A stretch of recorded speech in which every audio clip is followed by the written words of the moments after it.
ਜੀ, ਜੀ। ਉਸ ਵੇਲੇ ਜ਼ਿਲ੍ਹੇ ਕਿੰਨੇ ਸਨ? 12। ਹੂੰ, ਅੱਜ ਜ਼ਿਲ੍ਹੇ ਕਿੰਨੇ ਆ? 22। 22 ਸੈਕੰਡ ਚੀਜ਼, ਜੀ, ਵਸੋਂ ਕਿੰਨੀ ਸੀ ਉਸ ਵੇਲੇ ਤੇ ਅੱਜ ਦਾ? ਮੈਨੂੰ ਲੱਗਦਾ ਘੱਟੋ ਘੱਟ ਕਰੋੜ ਦਾ ਫਰਕ ਹੋਏਗਾ। ਫ਼ਰਕ ਹੋਣਾ। ਜੀ, ਜੀ। ਅੱਛਾ, ਤੁਸੀਂ ਵੀ ਇਹਨਾਂ ਕੰਮਾਂ ਤੋਂ ਵਾਕਫ ਹੋ ਤੇ ਮੈਂ ਵੀ ਵਾਕਫ ਆ ਕਿ ਹੂੰ, ਆਪਣੀਆਂ ਗਾਂ ਵੰਡਾਂ ਕਿੰਨੀਆਂ ਹੋਈਆਂ ਹੂੰ, ਦਾਦੇ ਵੱਲ। ਜੀ, ਜੀ, ਠੀਕ ਹੈ। ਅੱਛਾ, ਖਰੜ ਕਦੇ ਤਹਿਸੀਲ ਹੁੰਦੀ ਸੀ ਤੇ ਮੋਹਾਲੀ ਉਹਦੀ ਸਬ ਤਹਿਸੀਲ ਸੀ। ਜੀ। 1200 ਖਤੌਨੀਆਂ ਹੁਣ ਤੇ ਇੱਕ ਪਟਵਾਰੀ ਦਰਕਾਰ ਹੈ ਜੀ, ਤੇ ਜੀ, ਅੱਜ ਮੋਹਾਲੀ ਸਰਕਲ ਦੇ ਵਿੱਚ 30,000 ਦੇ ਕਰੀਬ ਖਤੌਨੀਆਂ ਨੇ। ਜੀ, ਜੀ, ਜੀ। ਕੀ ਅਸੀਂ ਇਸ ਸਮੱਸਿਆ ਨੂੰ ਕਦੇ ਹੱਲ ਕਰਾਂਗੇ? ਕਿ ਪਹਿਲੀ ਗੱਲ, ਅਸੀਂ ਛੋਟੇ ਛੋਟੇ ਸੀ, ਸ਼ਾਇਦ ਤੁਹਾਨੂੰ ਵੀ ਪਤਾ ਹੋਏਗਾ, ਹੂੰ, ਹੂੰ। ਪਟਵਾਰੀ ਝੋਲਾ ਲੈ ਕੇ ਪਿੰਡ ਵਹਿੰਦਾ ਹੁੰਦਾ ਸੀ। ਹਾਂਜੀ, ਹਾਂਜੀ, ਹਾਂਜੀ। ਕਾਲਾ ਝੋਲਾ ਹੁੰਦਾ ਸੀ, ਹੂੰ, ਕਿਤਾਬਾਂ ਲੈ ਕੇ ਉਹ ਪਿੰਡ ਆ ਜਾਂਦਾ ਸੀ। ਪਟਵਾਰਖਾਨਾ ਬਣਿਆ ਹੁੰਦਾ ਸੀ ਜਾਂ ਪੰਚਾਇਤ ਘਰ ਚ ਬਹਿੰਦਾ ਸੀ। ਪੰਚਾਇਤ ਘਰ 'ਚ ਬਹਿੰਦਾ ਹੁੰਦਾ ਸੀ। ਹਾਂਜੀ। ਆ ਗਿਆ ਨਾ ਵੇਲਾ ਯਾਰ। ਹੂੰ, ਹੁਣ ਕਿਉਂ ਨਹੀਂ? ਕਿਉਂਕਿ ਹੁਣ ਉਹਨੂੰ ਸ਼ਹਿਰ ਬਹਿਣਾ ਪੈਂਦਾ, ਉਹਦੇ ਕੋਲ ਸਰਕਲ 4 ਨੇ। ਜੀ।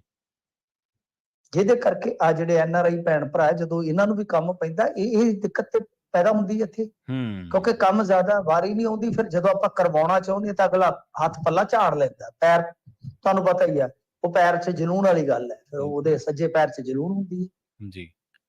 ਮਤਲਬ ਕਿ ਇਹ ਸਮੱਸਿਆਵਾਂ ਲੋਕਾਂ ਤੋਂ ਲੁਕਾਈਆਂ ਜਾਂਦੀਆਂ। ਅਸੀਂ ਇਹ ਕਹਿੰਦੇ ਆ ਕਿ ਬਈ ਇਹ ਸਾਰਾ ਕੁਝ ਕਰੋ। ਹੂੰ, 4716 ਨੂੰ ਹੁਣ ਤੁਸੀਂ ਘੱਟੋ ਘੱਟ 8000 ਤੇ ਲੈ ਜਾਓ, ਜੀ। ਤਾਂ ਕਿ ਹਰ ਵੇਲੇ 2 ਪਿੰਡਾਂ ਪਿੱਛੇ ਇੱਕ ਪਟਵਾਰੀ ਹੋਵੇ ਜਿਹੜਾ ਪਿੰਡ 'ਚ ਬੈਠਾ ਹੋਵੇ। ਕਿਉਂਕਿ ਹੁਣ ਕੰਮ ਦੇਖੋ ਕਿੰਨਾ ਵੱਧ ਗਿਆ। ਹੂੰ, ਹੂੰ। ਨੰਬਰ 1, ਹੁਣ ਇਨਕਮ ਜੀ। ਪਟਵਾਰੀ ਨੇ। ਹੂੰ, ਹੁਣ ਮਰਨ ਜੰਮਣ ਦਾ ਰਿਕਾਰਡ ਕਿਸਨੇ ਮੇਨਟੇਨ ਕਰਨਾ? ਪਟਵਾਰੀ ਨੇ। ਹੂੰ, ਹੁਣ EVM ਬਕਸੇ ਕਿਸਨੇ ਚੁਕਾਉਣੇ ਆ? ਪਟਵਾਰੀ ਨੇ। ਜੀ। ਹੁਣ ਜੇ ਕਰੋਨਾ ਆ ਗਿਆ ਤੇ ਸੰਸਕਾਰ ਕਿਹਨੇ ਕਰਵਾਉਣੇ ਆ? ਹੂੰ, ਹੂੰ, ਪਟਵਾਰੀ। ਜੀ। ਬਈ ਪਟਵਾਰੀ, ਮੈਂ ਕਹਿੰਦਾ ਕਿ ਜਿਹੜੇ ਕਰਪਟ ਨੇ ਉਹਨਾਂ ਤੇ ਕੋਈ ਰਹਿਤ ਨਾ ਕਰੋ, ਹੂੰ, ਪਰ ਆ ਵੀ ਤੇ ਸਮੱਸਿਆਵਾਂ ਤੁਹਾਡੇ ਨਾਲ ਹੀ ਜੁੜੀਆਂ ਨੇ ਨਾ, ਲੋਕਾਂ ਨਾਲ ਜੁੜੀਆਂ ਨੇ। ਹੂੰ, ਇਹਨਾਂ ਨੂੰ ਵੀ ਦੇਖੋ, ਜੀ। ਰਿਫਾਰਮਸ ਕਰੋ। ਰਿਫਾਰਮਸ ਜ਼ਰੂਰੀ ਹੁੰਦੇ ਆ। ਅਸੀਂ ਰਿਫਾਰਮਸ ਦੀ ਗੱਲ ਕਰਨ ਤੋਂ ਪਤਾ ਨਹੀਂ ਕਿਉਂ ਡਰਦੇ ਆ। ਹੂੰ, ਹੂੰ, ਹੂੰ, ਹੂੰ, ਹੁਣ ਗੱਲ ਇਹ ਹੈ, ਮੈਂ ਤੁਹਾਨੂੰ ਕਿੰਨੇ ਫੈਕਟ ਦੱਸਦੇ ਨੇ ਕਿ ਫੈਕਟ ਨਹੀਂ। ਹੂੰ, ਅੱਛਾ, ਜਿਹੜੇ ਇਹਨਾਂ ਨੇ ਨਵੀਂ ਭਰਤੀ ਕੀਤੀ ਆ, ਮੁੰਡੇ ਕੁੜੀਆਂ, ਤੁਹਾਨੂੰ ਜੀ, ਪਤਾ ਉਹਨਾਂ ਦੀ ਔਸਤਨ ਦਿਹਾੜੀ ਕਿੰਨੀ ਹੈ? ਜੀ। 169 ਰੁਪਏ। ਹੂੰ, ਇੱਕ ਨਰੇਗਾ ਕਾਮੇ ਤੋਂ ਵੀ ਘੱਟ, ਅੱਧੀ। ਅੱਧੀ, ਜੀ। ਤੁਸੀਂ ਦੱਸੋ ਮੈਨੂੰ ਕਿ ਇੱਕ ਅਬੋਹਰ ਦਾ ਬੱਚਾ ਜਾਂ ਬੱਚੀ ਹੈ, ਹੂੰ, ਹੂੰ, ਉਹ ਪਟਵਾਰੀ ਸਿਲੈਕਟ ਹੋਇਆ, ਜੀ। ਹੁਣ ਉੱਥੇ ਤਾਂ ਟ੍ਰੇਨਿੰਗ, ਤਾਂ ਉਹਦੇ ਕੋਲ ਕੋਈ ਰਿਸ਼ਵਤ ਲੈਣ ਦਾ ਵਸੀਲਾ ਨਹੀਂ ਹੈਗਾ ਨਾ। ਹੂੰ, ਹੂੰ, ਉਹ ਜਾ ਕੇ ਉੱਥੇ ਕੱਲੀ ਟ੍ਰੇਨਿੰਗ ਲੈ ਰਿਹਾ। ਟ੍ਰੇਨਿੰਗ ਤੇ ਵੀ ਉਹਦਾ ਖਰਚਾ, ਕਾਗਜ਼ ਲੈਣੇ, ਆਹ ਕਰਨਾ ਉਹ ਕਰਨਾ, ਹੂੰ, ਹੂੰ, PG ਵਗੈਰਾ ਸਾਰੇ ਖਰਚੇ ਪਾ ਕੇ ਮਿਨੀਮਮ 30,000 ਰੁਪਏ ਖਰਚਾ ਹੈ। ਹੂੰ, ਸਰਕਾਰ ਕਿੰਨਾ ਦੇ ਰਹੀ ਹੈ? 5,000।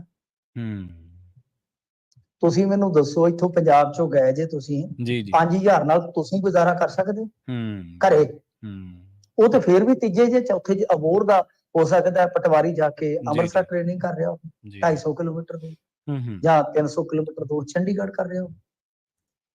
ਤਾਂ ਮੇਰੇ ਕਹਿਣ ਦਾ ਮਤਲਬ ਇਹ ਹੈ ਕਿ ਇਹਨਾਂ ਸਮੱਸਿਆਵਾਂ, ਅੱਛਾ ਕਹਿੰਦੇ ਜੀ ਇਹਨਾਂ ਨੇ ਸਰਕਲ ਛੱਡ ਤੇ ਪਟਵਾਰੀਆਂ ਦੀ ਕੈਸ ਸ਼ੁਰੂ ਹੋਈ ਤਾਂ ਮਾਨ ਸਾਹਿਬ ਕਹਿੰਦੇ ਵੀ ਕੋਈ ਗੱਲ ਨਹੀਂ, ਮੈਂ ਲੋਕਾਂ ਨੂੰ ਦਿੱਕਤ ਨਹੀਂ ਆਉਣ ਦੇਣੀ। ਅੱਛਾ ਕਦਮ ਉਹਨਾਂ ਨੇ ਚੁੱਕਿਆ, ਉਹਨਾਂ ਆਖਿਆ ਟ੍ਰੇਨੀ ਆ ਜਾਓ ਮੈਦਾਨ 'ਚ। ਹੂੰ, ਅੱਜ ਰਿਟਾਇਰ ਸੱਦ ਲੈ ਵੀ ਜੀ। ਬੰਦਾ ਪੁੱਛੇ ਹੁਣ ਹਰੇ ਪਿੰਨ ਨੂੰ ਕੀ ਪਾਂ ਪੈ ਗਈ, ਹੁਣ ਹੂੰ, ਨਵੇਂ ਰੁਜ਼ਗਾਰ ਦਿਓ।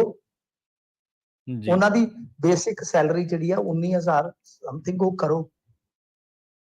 ਅੱਛਾ, ਉਹ ਰਿਟਾਇਰ ਵੀ ਸੱਦ ਲਏ ਕੁਛ ਕਿ ਅਸੀਂ 500। ਹਰਿਆਣੇ 'ਚ ਜਾ ਕੇ ਕਹਿੰਦੇ ਜੀ ਅਸੀਂ 2,000 ਸੱਦ ਲਿਆ। ਹੂੰ, ਅੰਕੜਿਆਂ ਦਾ ਇੰਨਾ ਫਰਕ ਪੈ ਜਾਂਦਾ ਸ਼ੰਭੂ ਬੈਰੀਅਰ ਟੱਪ ਕੇ। ਤਾਂ ਹੂੰ, ਮੇਰੇ ਕਹਿਣ ਦਾ ਮਤਲਬ ਇਹ ਹੈ ਕਿ ਇਸ ਵੇਲੇ ਇਹ ਲੜਾਈ ਜਿਹੜੀ ਆ ਉਹ ਇੱਥੇ ਪਹੁੰਚ ਗਈ ਕਿ ਪਟਵਾਰੀਆਂ ਦੀਆਂ ਖਬਰਾਂ ਲੱਗ ਰਹੀਆਂ ਨੇ ਜੀ।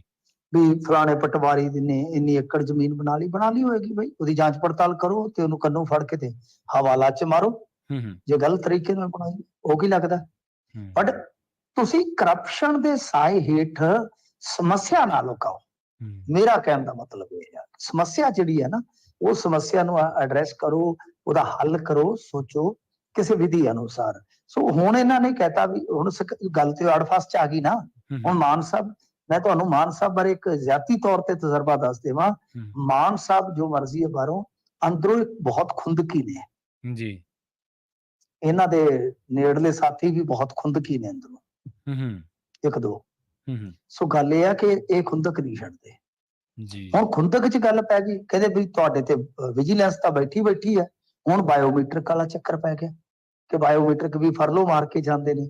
ਅੱਛੀ ਗੱਲ ਹੈ, ਸਖਤੀ ਹੋਵੇਗੀ, ਪਰ ਮੈਨੂੰ ਇੱਕ ਗੱਲ ਦਾ ਜਵਾਬ ਦੇ ਦੇਣਾ ਪ੍ਰਵੀਨ ਜੀ। ਜੀ, ਜੀ, ਇੱਕ ਪਟਵਾਰੀ ਦੀ ਹੂੰ, ਹੂੰ, ਮੰਨ ਲਓ ਪੇਸ਼ੀ ਹੈ, ਗਵਾਹੀ ਹੈ ਕੋਰਟ ਹੂੰ, ਦੇ ਵਿੱਚ ਫੌਜਦਾਰੀ ਮੁਕੱਦਮੇ 'ਚ ਹੂੰ, ਹੂੰ, ਕਿ ਭਾਈ 9 ਵਜੇ ਉਹਨੇ ਆਪਦੀਆਂ ਸਾਰੀਆਂ ਕਿਤਾਬਾਂ ਲੈ ਕੇ ਤੇ ਉੱਥੇ ਪਹੁੰਚਣਾ ਵਾ, ਹੂੰ, ਕਿ ਬਾਇਓਮੀਟ੍ਰਿਕ ਮਸ਼ੀਨ ਜਿਹੜੀ ਆ ਉੱਥੇ ਲੈ ਕੇ ਜਾਓਗੇ ਪਿੱਛੇ। ਹੂੰ, ਹੂੰ, ਹੂੰ, ਤਹਿਸੀਲਦਾਰ ਨੇ ਸੱਦ ਲਿਆ ਕਿ ਅੱਜ ਨਿਸ਼ਾਨਦੇਹੀ ਹੋਣੀ ਆ ਬਾਹਮਣ ਵਾਲੇ ਪ੍ਰਵੀਨ ਕੇ, ਜੀ, ਤੇ ਉੱਥੇ ਸਵੇਰੇ ਤਹਿਸੀਲਦਾਰ ਨੇ ਕਿਹਾ ਵੀ ਮੈਂ ਤਾਂ ਤੜਕੇ ਪਹੁੰਚ ਜਾਣਾ ਮਿੱਤਰ, ਹੂੰ, ਆ ਜਾਓ, ਹੂੰ, ਹੂੰ, ਕਿ ਉੱਥੇ ਚਲੇ ਜਾਏਗੀ ਮਸ਼ੀਨ। ਹੂੰ, ਤਾਂ ਗੱਲ ਨੂੰ ਕਿਸੇ ਤਣ ਪੱਤਨ ਲਾਓ, ਜੀ, ਇਹ ਕੈਸ ਚੋਂ ਕੁਛ ਨਹੀਂ। ਜਦੋਂ ਉਹਨਾਂ ਦਾ ਦਾ ਲੱਗੇਗਾ ਤਾਂ ਉਹ ਬਈ ਕਰਨਗੇ, ਤਾਂ ਇਹਨਾਂ ਦਾ ਦਾ ਲੱਗੇਗਾ ਇਹ ਕਰਨਗੇ। ਸੋ ਕਹਿਣ ਦਾ ਭਾਵ ਇਹੋ ਆ ਕਿ ਮਸਲਾ ਜਿਹੜਾ ਹੈ ਉਹ ਇਹੀ ਹੈ ਕਿ ਇਸ ਲੜਾਈ 'ਚ ਜਿਹੜੀ ਅਸਲ ਸਮੱਸਿਆ ਹੈ ਕਰਪਸ਼ਨ, ਸਮੱਸਿਆ ਹੈ ਵਰਕਲੋਡ, ਸਮੱਸਿਆ ਹੈ ਕਿ ਪਿੰਡਾਂ ਤੱਕ ਸੇਵਾਵਾਂ ਨਹੀਂ ਜਾ ਰਹੀਆਂ ਵਗੈਰਾ ਵਗੈਰਾ। ਹੂੰ, ਹੂੰ, ਹੂੰ, ਸੋ ਇਹ ਚੀਜ਼ਾਂ ਜਿਹੜੀਆਂ ਨਾ ਪ੍ਰਵੀਨ ਜੀ, ਇਹ ਹੋਣੀਆਂ ਚਾਹੀਦੀਆਂ। ਮੇਰਾ ਤਾਂ ਕਹਿਣ ਦਾ ਮਤਲਬ ਹੈ ਹੂੰ, ਕਿ ਦੋਹੇ ਧਿਰਾਂ, ਉਹਨਾਂ ਨੂੰ ਚਾਹੀਦਾ ਕੋਈ ਕਿਸੇ ਕਰਪਟ ਬੰਦੇ ਦਾ ਸਾਥ ਨਾ ਦੇਣ, ਜੀ, ਤਾਂ ਦੂਸਰੇ ਪਾਸੇ ਇਹਨਾਂ ਨੂੰ ਚਾਹੀਦਾ ਹੈ ਕਿ ਏਦਾਂ ਨਹੀਂ ਹੈ ਕਿ ਕੋਈ ਖੁੰਦਕ ਪਾਲ ਲਵੋ, ਤੁਸੀਂ ਇਹਨੂੰ ਮਸਲੇ ਨੂੰ ਹੱਲ ਕਰੋ, ਟੇਬਲ ਤੇ ਆ ਜਾਓ, ਜਿੱਦਾਂ ਕਿੱਦਾਂ ਵੀ ਹੈ। ਹੁਣ ਇਹ ਚੀਜ਼ਾਂ ਜਿਹੜੀਆਂ ਨੇ ਉਹ ਇੱਕ ਤਰ੍ਹਾਂ ਨਾਲ ਕਹਿ ਲਓ ਕਿ ਗਰਾਰੀ ਵਜੋਂ ਆਪਾਂ ਦੇਖ ਰਹੇ ਹਾਂ। ਜੀ, ਜੀ। ਤੇ ਮਿੰਟੂ ਜੀ, ਅਗਲੀ ਖਬਰ ਦੇ ਵੱਲ ਵਧੀਆ ਗੱਲ ਕਰੀਏ। ਲੋਕ ਸਭਾ ਅੱਛਾ, ਚੋਣ ਜੀ, ਲੋਕਾਂ ਨੇ, ਸਾਡੀ ਆਡੀਅנס ਨੇ ਕਹਿਣਾ ਵੀ ਸ਼ਾਇਦ ਬਾਮਨ ਪ੍ਰਵੀਨ ਨੂੰ ਕਹਿ ਗਿਆ, ਇਹ ਪਿੰਡ ਉਹ ਦਾ ਪਿੰਡ ਨਾਮ ਹੈ ਮੁਕਤਸਰ ਜ਼ਿਲ੍ਹੇ ਦਾ, ਮੈਂ ਹਾਂਜੀ, ਹਿਸਾਬ ਕਰ ਜੀ, ਜੀ, ਜੀ, ਦਿਆਂ। ਜੀ, ਕੋਈ ਗੱਲ ਨਹੀਂ ਮਿੰਟੂ ਜੀ, ਬਿਲਕੁਲ ਮੁਕਤਸਰ ਦੇ ਵਿੱਚ ਪਿੰਡ ਦਾ ਨਾਂ। ਤੇ ਗੱਲ ਕਰੀਏ ਮਿੰਟੂ ਜੀ ਲੋਕ ਸਭਾ ਚੋਣ ਦੀ ਤੇ ਲੱਖਾ ਸਿਧਾਣਾ ਦੀ, ਕਹਿੰਦੇ ਬਠਿੰਡੇ ਤੋਂ ਚੋਣ ਲੜਨ ਦੇ ਚਰਚੇ ਆ ਜੀ। ਜੀ ਬਿਲਕੁਲ, ਦੇਖੋ ਇਹ ਚਰਚੇ ਨਹੀਂ ਹੈ, ਹਾਂਜੀ, ਆਪਣੀ ਟੀਮ ਨੇ ਉਹਨਾਂ ਤੱਕ ਪਹੁੰਚ ਕੀਤੀ ਸੀ, ਪੁਸ਼ਟੀ ਕੀਤੀ ਹੈ ਉਹਨਾਂ ਨੇ, ਹੂੰ, ਹੂੰ, ਪੁਸ਼ਟੀ ਕਰ ਦਿੱਤੀ ਹੈ ਕਿ ਬਿਲਕੁਲ ਮੈਂ ਆਵਾਂਗਾ। ਹਾਂ, ਉਹਨਾਂ ਨੇ ਇੱਕ ਚੀਜ਼ ਹੋਰ ਕਹੀ ਹੈ ਇਹਦੇ 'ਚ, ਉਹ ਨੋਟ ਕਰਨ ਵਾਲੀ ਆ ਜੀ, ਕਿ ਜੇਕਰ ਸਿੱਧੂ ਮੂਸੇਵਾਲੇ ਦੇ ਫਾਦਰ ਹੂੰ, ਹੂੰ, ਸਰਦਾਰ ਬਲਕੌਰ ਸਿੰਘ ਇਲੈਕਸ਼ਨ ਲੜਦੇ ਆ, ਦੈਨ ਨਹੀਂ, ਠੀਕ ਹੈ, ਉਸ ਵੇਲੇ ਨਹੀਂ। ਜੀ, ਜੀ, ਤੇ ਜੇ ਉਹ ਇੱਥੋਂ ਬਠਿੰਡੇ ਚੋਂ ਹਾਮੀ ਭਰਦੇ, ਹਾਲਾਂਕਿ ਬਲਕੌਰ ਸਿੰਘ ਸਿੱਧੂ ਬਾਰੇ ਜਿੰਨਾ ਕੁ ਮੈਂ ਜਾਣਦਾ ਪ੍ਰਵੀਨ ਜੀ, ਉਹ ਹਾਲੇ ਤੱਕ ਤਾਂ ਤਿਆਰ ਨਹੀਂ ਹੈ, ਜੀ, ਜੀ, ਨਹੀਂ ਤਿਆਰ ਹੈ। ਹੂੰ, ਗਾਣਾ ਮੈਨੂੰ ਪਤਾ ਨਹੀਂ, ਜਿੰਨਾ ਕੁ ਆਪਾਂ ਜਾਣਦੇ ਬੁੱਝਦੇ ਸਮਝਦੇ ਇਹਨਾਂ ਚੀਜ਼ਾਂ, ਹੂੰ, ਪਰ ਉਹ ਕਹਿੰਦੇ ਆ ਕਿ ਜੇ ਉਹ ਇੱਥੋਂ ਲੜਦੇ ਆ ਹੂੰ, ਤਾਂ ਫਿਰ ਅਸੀਂ ਸੰਗਰੂਰ ਤੋਂ ਲੜਾਂਗੇ। ਆ ਵੀ ਇੱਕ ਨਵਾਂ ਤੁਹਾਨੂੰ ਮੈਂ ਦੱਸ ਦਿੰਦਾ ਖੁਲਾਸਾ। ਠੀਕ ਹੈ, ਇਹ ਸਾਫ਼ ਕਰ ਦਿੱਤਾ ਲੱਖਾ ਸਿਧਾਣਾ ਨੇ ਹੂੰ, ਕਿ ਭਾਈ ਜੇ ਮੰਨ ਲਓ ਬਲਕੌਰ ਸਿੰਘ ਸਿੱਧੂ ਆ ਜਾਂਦੇ, ਇਲੈਕਸ਼ਨ ਮੈਂ ਲੜੂੰਗਾ ਹੀ ਲੜੂੰਗਾ, ਹੂੰ, ਜੇ ਉਹ ਇੱਥੇ ਆ ਜਾਂਦੇ ਬਠਿੰਡੇ, ਮੈਂ ਸੰਗਰੂਰ ਚਲਾ ਜਾਂਦਾ। ਅੱਛਾ, ਇਹ ਉਹਨਾਂ ਨੇ ਸਾਫ਼ ਕਰ ਦਿੱਤਾ, ਕਿਉਂਕਿ ਦੇਖੋ ਫੇਸਬੁੱਕ ਤੇ ਚਰਚਾ ਚੱਲ ਰਹੀ ਸੀ ਕਿ ਹੂੰ, ਅਸੀਂ ਆਖਿਆ ਚਲੋ ਗੱਲ ਕਲੀਅਰ ਕਰ ਲੈਂਦੇ ਹਾਂ, ਹੂੰ, ਹੂੰ, ਹੂੰ, ਕਿਉਂਕਿ ਭੰਬਲ ਭੂਸਾ ਜਿਹਾ ਸੀਗਾ। ਤਾਂ ਸੰਗਰੂਰ ਬਾਰੇ ਵੀ ਕਿਹਾ, ਹੁਣ ਸੰਗਰੂਰ ਤੋਂ ਸਿਮਰਨਜੀਤ ਸਿੰਘ ਮਾਨ ਤਾਂ ਪਹਿਲਾਂ ਤਾਲ ਠੋਕੀ ਪਏ, ਹੂੰ, ਤਾਂ ਠੋਕੀ ਬੈਠੇ ਆ ਨਾ। ਇਹ ਵੀ ਇੰਟਰਸਟਿੰਗ ਹੋ ਗਈ ਕਹਾਣੀ। ਜੀ, ਅੱਛਾ, ਕਹਾਣੀ ਹੋਰ ਵੀ ਇੰਟਰਸਟਿੰਗ ਹੋ ਜਾਣੀ ਹੈ ਜੇ ਮੰਨ ਲਓ ਸੀਟ ਸ਼ੇਅਰਿੰਗ ਦੇ ਫਾਰਮੂਲੇ ਤੇ ਸਹਿਮਤੀ ਹੋ ਗਈ, ਹਾਂਜੀ, ਹਾਂਜੀ, ਬਿਲਕੁਲ, ਤਾਂ ਬਠਿੰਡੇ ਚੋਂ ਮੰਨ ਲਓ ਅਮਰਤਾ ਆ ਜਾਂਦੀ ਹੈ ਵੜਿੰਗ, ਹਾਂਜੀ, ਅਮਰਤਾ ਵੜਿੰਗ ਆ ਜਾਂਦੀ ਹੈ ਜਾਂ ਰਾਜਾ ਵੜਿੰਗ ਆ ਜਾਂਦਾ ਹੈ, ਹੂੰ,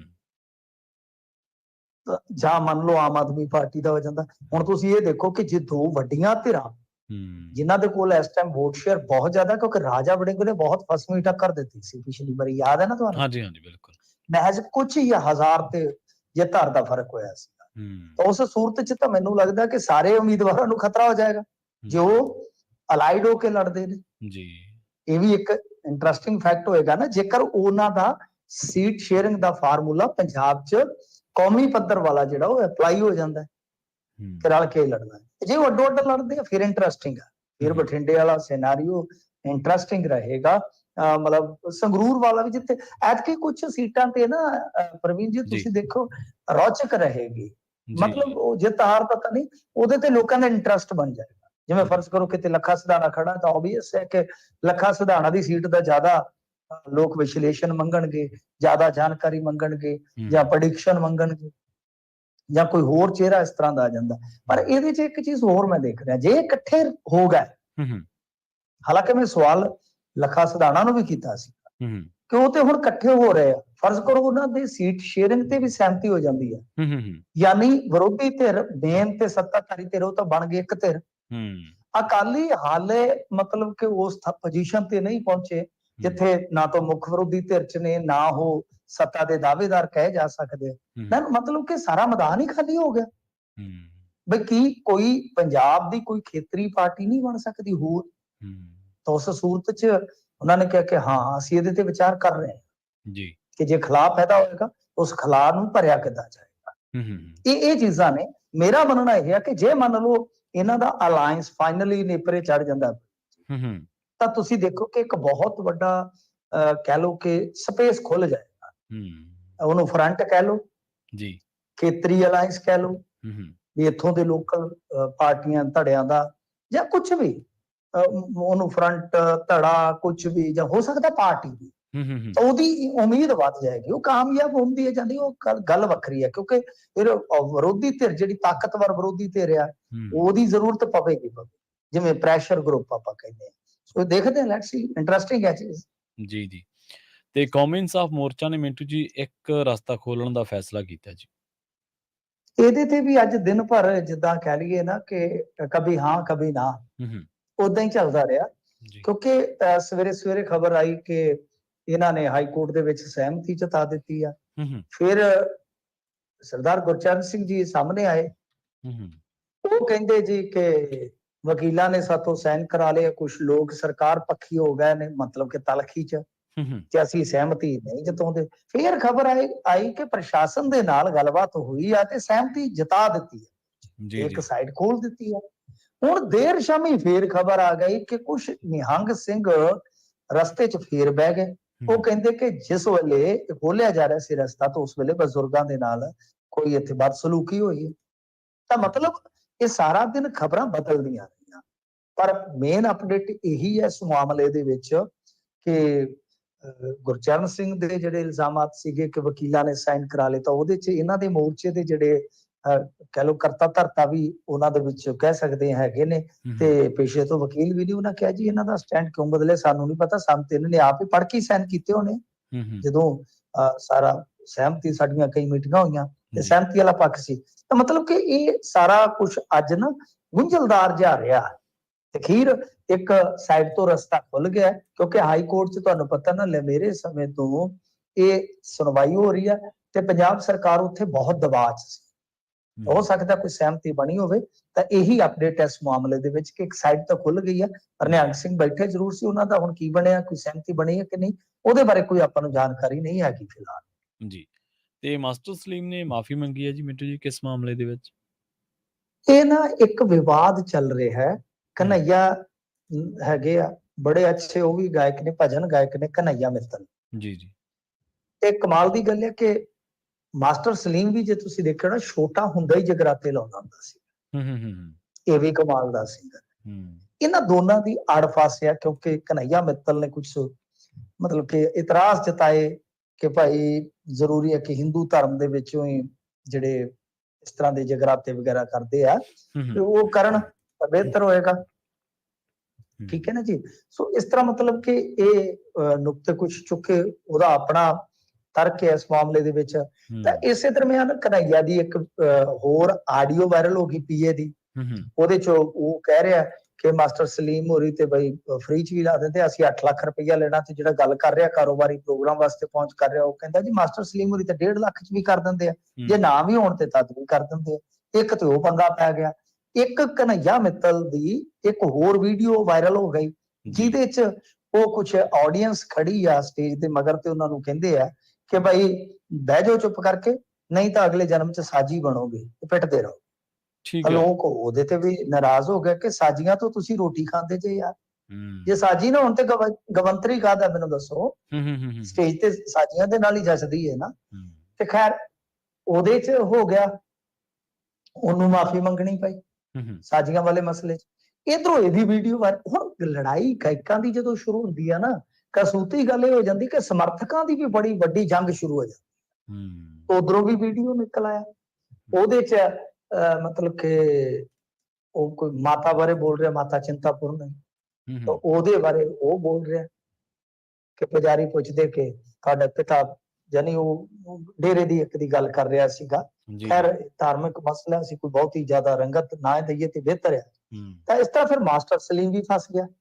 ਠੀਕ ਹੈ। ਜਦੋਂ ਮਾਸਟਰ ਸਲੀਮ ਫਸ ਗਿਆ ਤਾਂ ਉਹਨੂੰ ਵੀ ਮਾਫੀ ਮੰਗਣੀ ਪਈ। ਯਾਨੀ ਕੁੱਲ ਮਿਲਾ ਕੇ ਇਹ ਇੱਕ ਤਰ੍ਹਾਂ ਨਾਲ, ਜਿਵੇਂ ਆਪਾਂ ਦੇਖਿਆ ਸੀ ਨਾ ਕਿਸੇ ਟਾਈਮ ਸਿੰਗਰਾਂ ਦਾ ਆਪਸ ਦੇ ਵਿੱਚ ਭੇੜ ਚੱਲ ਪੈਂਦਾ ਹੈ, ਠੀਕ ਉਸੇ ਤਰ੍ਹਾਂ ਦਾ ਹੀ ਇਹਨਾਂ ਦਾ ਚੱਲਿਆ ਪਿਆ। ਇਹਦੀ ਵੀਡੀਓ ਵਾਇਰਲ ਹੋ ਗਈ ਜੀ। ਇਹਨੇ ਗਲਤ ਬਿਆਨ ਜਿਹਾ ਦੇ ਦਿੱਤਾ ਕਿ ਭਈ ਆਹ ਕੁਛ ਹੈ, ਤਾਂ ਉਸ ਤੋਂ ਬਾਅਦ ਫਿਰ ਮਾਸਟਰ ਸਲੀਮ ਨੂੰ ਵੀ ਮਾਫੀ ਮੰਗਣੀ ਪਈ। ਤਾਂ ਕੁੱਲ ਮਿਲਾ ਕੇ ਇਹ ਲੜਾਈ ਜਿਹੜੀ ਹੈ ਉਹ ਸ਼ੁਰੂ ਇਸ ਤਰ੍ਹਾਂ ਹੀ ਹੋਈ ਸੀਗੀ ਕਮੈਂਟਾਂ ਤੋਂ, ਤੇ ਉਹ ਕਮੈਂਟ ਜਿਹੜੇ ਆ ਨਾ ਉਹ ਰੁਕਣ ਦਾ ਹੁਣ ਨਾਂ ਨਹੀਂ ਲੈ ਰਹੇ ਦੋਨਾਂ ਪਾਸਿਆਂ। ਜੀ। ਸਟਾਲਨ ਦੇ ਮੁੰਡੇ ਤੇ ਕਹਿੰਦੇ ਸਿਰ ਦਾ ਮੁੱਲ ਐਲਾਨ ਦਿੱਤਾ, ਮਸਲਾ ਕਿਤੇ ਉਹੀ ਤਾਂ ਨਹੀਂ ਸਨਾਤਨ ਧਰਮ ਤੇ ਟਿੱਪਣੀ ਵਾਲਾ ਜੀ? ਗਲਤ ਜਿਹਾ ਕੀਤਾ ਉਹਨੇ। ਮੈਂ ਤੇ ਸਮਝਦਾ ਕਿਸੇ ਵੀ ਧਰਮ ਤੇ ਜੇ ਕੋਈ ਇਸ ਤਰ੍ਹਾਂ ਦੀ ਗੱਲ ਕਰਦਾ ਹੈ ਤੇ ਉਹ ਠੀਕ ਨਹੀਂ ਹੈ। ਹਰ ਇੱਕ ਧਰਮ ਦੇ ਵਿੱਚ ਚਲੋ ਠੀਕ ਹੈ, ਵਕਤ ਦੇ ਨਾਲ ਕੁਛ ਮਤਲਬ ਕਿ ਆਪਾਂ ਕਹਿ ਸਕਦੇ ਸਹਿਮਤੀ ਹੋ ਸਕਦੀ ਹੈ ਕੁਛ ਚੀਜ਼ਾਂ 'ਚ, ਜੀ ਜੀ। ਇਹ ਹੈ। ਪਰ ਕਿਸੇ ਧਰਮ ਬਾਰੇ ਇੰਨਾ ਬੋਲਣਾ, ਇਹ ਕਹਿ ਦੇਣਾ ਕਿ ਮਤਲਬ ਡੇਂਗੂ ਵਰਗਾ ਲਾ ਟਮਕਾਣ, ਠੀਕ ਹੈ। ਕੁਛ ਧਰਮਾਂ ਦੇ ਵਿੱਚ ਇਸ ਤਰ੍ਹਾਂ ਹੋਇਆ ਕਿ ਖਾਸ ਤੌਰ ਤੇ ਆਪਾਂ ਜੇ ਵਰਗ ਵੰਡ ਨੂੰ ਲੈਂਦੇ ਆ ਤਾਂ ਬਹੁਤ ਗਲਤ ਹੋਇਆ। ਉਹਦੇ 'ਚ ਤਿਰਸਕਾਰ ਹੋਏ, ਉਹਦੇ 'ਚ ਅਤਿਆਚਾਰ ਹੋਏ, ਉਹ ਠੀਕ ਆ, ਉਹ ਇੱਕ ਪੱਖ ਹੈ। ਬਟ ਇਸ ਤਰ੍ਹਾਂ ਮਤਲਬ ਇੱਕ ਸਾਰੇ ਧਰਮ ਨੂੰ ਕਹਿਣਾ, ਮੈਂ ਤੇ ਕਹਿੰਦਾ ਮੇਰੇ ਸਾਹਮਣੇ ਤਾਂ ਜੇ ਕੋਈ ਕ੍ਰਿਸਚਨ ਨੂੰ ਵੀ ਕਹੇਗਾ, ਸਿੱਖਾਂ ਨੂੰ ਵੀ ਕਹੇਗਾ, ਤਾਂ ਆਹੀ ਅਸੀਂ ਤਾਂ ਰੋਸ ਹੀ ਕਰਾਂਗੇ ਕਿ ਗਲਤ ਹੈ। ਕਿਸੇ ਸਾਰੇ ਧਰਮ ਬਾਰੇ, ਕਿਸੇ ਦੀ ਆਸਥਾ ਬਾਰੇ ਕਿਉਂ ਗੱਲ ਕਰਨੀ ਹੈ? ਤਾਂ ਉਹ ਗੱਲ ਹੋਈ ਹੈ। ਹੁਣ ਤੁਹਾਨੂੰ ਪਤਾ ਦੂਜੇ ਪਾਸੇ ਵੀ ਇੱਕ ਤੇ ਸਿਰਾਂ ਦਾ ਮੁੱਲ ਬੜਾ ਪਾਉਂਦੇ ਆ, ਤਾਂ ਏਦਾਂ ਹੀ ਲੱਗਦਾ ਜਿਵੇਂ ਇਹਨਾਂ ਦੇ ਵਿੱਚ ਵੀ ਕੱਟੜ ਬੰਦਿਆਂ 'ਚ ਵੀ ਉਹਨਾਂ ਦੀ ਰੂਹ ਆਉਂਦੀ ਹੋਵੇ, ਜਿਨ੍ਹਾਂ ਨੇ ਕਦੇ ਸਿੰਘਾਂ ਦੇ ਸਿਰਾਂ ਦੇ ਮੁੱਲ ਪਾਏ ਜਾਂ ਹੋਰਾਂ ਦੇ। ਗੱਲ ਇਹ ਹੈ ਕਿ ਸ਼ਿਕਾਇਤ ਦਰਜ ਹੋ ਗਈ ਆ, ਹਾਲਾਂਕਿ ਉਹ ਆਪਦੇ ਬਿਆਨ ਤੇ ਜਿਹੜਾ ਉਹਦੇ ਨਹੀਂ ਦੇ ਨਾ, ਇਹ ਮੈਂ ਤੁਹਾਨੂੰ ਦੱਸਾਂ ਇਹ ਐਕਟਰ ਵੀ ਬਹੁਤ ਤਗੜਾ ਹੈ। ਅੱਛਾ। ਜਿਹੜਾ ਸਟਾਲਨ ਦਾ ਮੁੰਡਾ ਹੈ ਨਾ, ਬੜਾ ਜ਼ਬਰਦਸਤ ਐਕਟਰ ਹੈ। ਇਹਦੀ ਫਿਲਮ ਹੈ ਇੱਕ ਮਨੇਮਾਨ, ਕੁਛ ਇਸ ਤਰ੍ਹਾਂ ਦਾ, ਤੇ ਉਹਦਾ ਟਾਈਟਲ ਔਖਾ ਜਿਹਾ, ਉਹ ਦੇਖੋ ਕਿਤੇ, ਬੜੀ ਜ਼ਬਰਦਸਤ ਫਿਲਮ ਹੈ। ਉਹਨਾਂ ਚੀਜ਼ਾਂ ਤੇ ਹੀ ਆ ਉਦੈਨਿਧੀ ਸਟਾਲਨ, ਮਤਲਬ ਹਾਂਜੀ ਉਦੈਨਿਧੀ। ਇਹ ਬਹੁਤ, ਮੈਂ ਪਹਿਲਾਂ ਤਾਂ ਮੈਂ ਚੱਕਰਾਂ 'ਚ ਪੈ ਗਿਆ, ਮੈਂ ਕਿਹਾ ਉਦੈਨਿਧੀ ਤਾਂ ਸਾਊਥ ਦਾ ਸਟਾਰ ਆ ਬੰਦਾ, ਫਿਲਮ ਮੇਕਰ ਵੀ ਐਕਟਰ ਵੀ ਹੈ। ਫਿਰ ਬਾਅਦ 'ਚ ਮੈਂ ਉਹ ਚੈੱਕ ਕੀਤਾ, ਮੈਂ ਕਿਹਾ ਤੇ ਸਟਾਲਨ ਦਾ ਮੁੰਡਾ ਜਿਹੜਾ ਬਿਆਨ ਦਿੱਤਾ। ਇਹਨੇ ਸਿੱਧਾ ਕਹਿ ਦਿੱਤਾ ਕਿ ਮੇਰੇ ਖਿਲਾਫ ਜਿੰਨੇ ਕੇਸ ਦਰਜ ਕਰਨੇ ਆ ਕਰਵਾ ਲਓ। ਹੁਣ ਗੱਲ ਇਹ ਕਿ ਜਿਹੜਾ ਬੰਦਾ ਕਹਿੰਦਾ ਹੈ ਕਿ ਮੈਂ ਜਿਹੜੀ ਗੱਲ ਕਹੀ ਆ ਮੈਂ ਉਹਦੇ ਤੇ ਖੜਾ, ਠੀਕ ਹੈ ਜੀ। ਹੁਣ ਜਿਵੇਂ ਰਾਹੁਲ ਗਾਂਧੀ ਨੇ ਕਿਹਾ ਮੋਦੀ ਸਰਨੇਮ ਦੇ ਮਾਮਲੇ 'ਚ, ਉਹਨੇ ਕਿ ਮੈਂ ਸਟੈਂਡ ਕਰਦਾ, ਤਾਂ ਸਜ਼ਾ ਹੋਗੀ ਉਹਨੂੰ, ਠੀਕ ਹੈ ਨਾ ਜੀ। ਤਾਂ ਤੁਸੀਂ ਸਜ਼ਾ ਕਰਵਾ ਲਓ, ਜੋ ਕਾਨੂੰਨ ਬਣਦਾ ਹੈ ਉੱਥੇ ਅਦਾਲਤ ਦੇ ਵਿੱਚ ਆਪਣੇ ਆਰਗੂਮੈਂਟਸ ਦਿਓ। ਪਰ ਸਿਰ ਵੱਢਣ ਵਢਾਉਣਾ, ਇੱਕ ਵਾਰੀ ਯਾਦ ਹੈ ਤੁਹਾਨੂੰ, ਤੁਸੀਂ ਉਹ ਸ਼ਾਇਦ ਉਹ ਨਾਲ ਹੀ ਸੀਗੇ ਉਦੋਂ ਮੇਰੇ, ਇੱਕ ਨੇ ਇਸੇ ਤਰ੍ਹਾਂ ਸਿਰ ਦਾ ਮੁੱਲ ਪਾਤਾ ਸੀ ਤੇ ਉਹਦਾ ਅਕਾਊਂਟ ਜਦੋਂ ਚੈੱਕ ਕੀਤਾ ਗਿਆ ਤੇ ਅਕਾਊਂਟ 'ਚ 17 ਰੁਪਏ ਝੁੱਗੇ ਚੋਂ। ਹਾਂਜੀ, ਉਹ ਸ਼ਾਇਦ ਦੀਪਿਕਾ ਪਾਦੂਕੋਣ ਵਾਲਾ ਮਸਲਾ ਸੀ, ਉਹ ਫਿਲਮ ਆਈ ਸੀ ਉਦੋਂ ਫਿਲਮ ਵਾਲਾ ਆ, ਤੇ ਇਹਨਾਂ ਦੇ ਹਾਲ ਹੁੰਦੇ ਨੇ। ਸੋ ਇਸ ਤਰ੍ਹਾਂ ਹੁਣ ਇਧਰੋਂ ਵੀ ਕੁਝ ਯਾਨੀ ਜਿਹੜੇ ਸਨਾਤਨੀ ਕਹਿ ਲਓ, ਉਹਨਾਂ ਨੇ ਵੀ ਐਲਾਨ ਕਰ ਦਿੱਤਾ ਕਿ ਇਹ ਕਰਾਂਗੇ ਉਹ ਕਰਾਂਗੇ। ਸੋ ਹੁਣ ਫੋਟੋ 'ਚ ਹੀ ਕਿਰਪਾਨ ਮਾਰੀ ਜਾਂਦਾ ਸਾਧੂ। ਅੱਛਾ, ਸਾਧੂ ਹੈ ਇੱਕ, ਉਹ ਮਤਲਬ ਕਿ ਉਹਦੇ ਫੋਟੋ 'ਚ ਹੀ ਉਹ ਕਿਰਪਾਨ ਘਸੋੜ ਰਿਹਾ ਹੈ। ਤੇ ਦੱਸੋ ਫੋਟੋ ਨੂੰ ਕੀ ਹੋ ਗਿਆ? ਕਹਿੰਦਾ ਵੀ ਇਹਦਾ ਸਿਰ ਕੋਈ ਵੱਢਦਾ ਹੈਗਾ, ਵੱਢ ਕੇ ਲਿਆਏਗਾ ਤੇ 10 ਕਰੋੜ ਰੁਪਈਆ ਦੇ। ਮਤਲਬ ਕਿ ਗੱਲ ਜਿਹੜੀ ਹੈ ਹੁਣ ਦੂਸਰੀ ਦਿਸ਼ਾ ਵੱਲ। ਪਰ ਇਹਦਾ ਇੱਕ ਚੀਜ਼ ਹੈ, ਮੈਂ ਤੁਹਾਨੂੰ ਦੱਸ ਦਿੰਦਾ, ਇਹ ਜਿਹੜੇ ਬਿਆਨ ਇੰਡੀਆ ਅਲਾਇੰਸ ਦੇ ਵਿੱਚ ਇਹਨਾਂ ਦਾ ਸਟਾਲਨ ਹੋਰਾਂ ਦਾ ਬਹੁਤ ਅਹਿਮ ਰੋਲ ਰਹਿਣ ਵਾਲਾ ਹੈ, ਖਾਸ ਤੌਰ ਤੇ ਸਾਊਥ ਦੀ ਰਾਜਨੀਤੀ 'ਚ ਰੋਲ ਹੈ ਮੌਜੂਦਾ ਮੰਤਰੀ।